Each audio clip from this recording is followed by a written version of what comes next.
age of 10, my parents got divorced and put me in a boarding school, a Catholic boarding school in Argentina. And the first year over there was a very nice experience. I wanted to become a minister, a priest. But my father told, no, that's no thing for my family. We don't have any priests in our family, no ministers. So the years followed that, I had a very, very hard and bad experiences in this boarding school. So at the age of 13, I promised to myself not go to any church, no believe in any religion or God or anything else. So that was my attitude more or less all my life. When I got married the second time,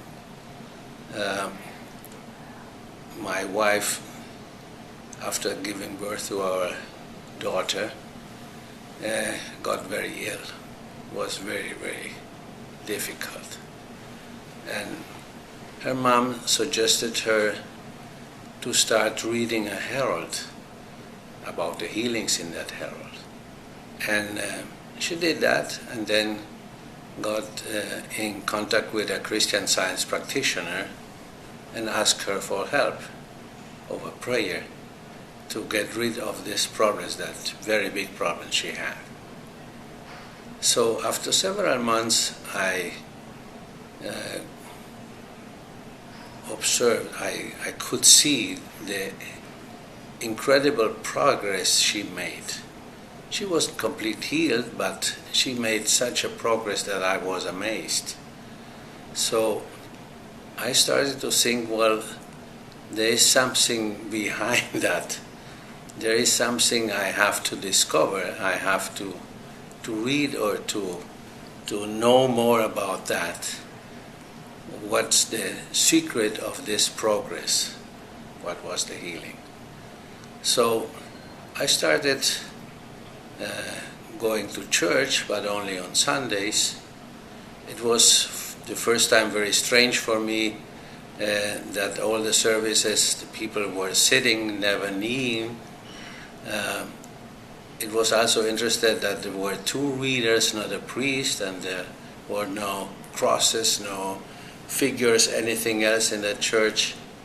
So I was amazed. I didn't understand much because as a young boy I never read the Bible, and when I did that it was the Catholic Bible in Spanish, so the relation to the King James Version was very, very hard. I understand a little bit more about Science and Health by Mary Baker Eddy, but I was struggling a little bit with this new religion for me. Then my wife invited me to a lecture, and this lecture was given by a practitioner of Christian Science from Argentina. And this lecture was really an impact. After the lecture, I thought, because he had a very similar life in Argentina that I had, I said, if he could make it, I can make it also. So that was the starting point in Christian Science for me. Mrs. Eddy was really a very progressive woman in the age when she started with the science. And she was a normal woman like you and me and other people of that time. She got married several times, she got divorced, she gave birth to a child, she had a lot of problems and struggles, so it was very natural. It was not reading or knowing from a saint or anything else that had a very extraordinary life. I had the opportunity to be in Berlin just the day when they started to build the wall. that was a very big imposition in my life. I wasn't living in Germany at that time, and it was really impressive being in Berlin exactly this day. I was on business over there, so not visiting Berlin. And then I was also not in Berlin, but in Germany when the wall fell down. That's now 20 years ago. So I think this progress, we learned that the really action that brought down the wall was prayer, and was a spiritual approach to the problem. And it was a big demonstration. That's something that endured more or less 40 years, came down, and without any violence, without any armed forces going there.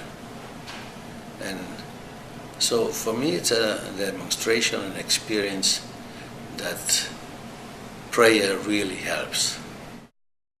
There is always a temptation to judge things with our material senses, that is, with our sight, with our taste, with our hearing, and so on. But we learn in Christian Science that these mental senses are not really spiritual, they are absolutely material. There is a lot of examples for that. If you see the tracks of a train in the infinite, they got together. You can go as long as you want this way and never found this point. So it's something that is suggested to you, but it's not true. And so realizing the true viewpoint is the approach to every problem that you get. Christian Science is not only a religion to worship, it's a practical religion and practical application of the daily life and the problems that the daily life brings to you.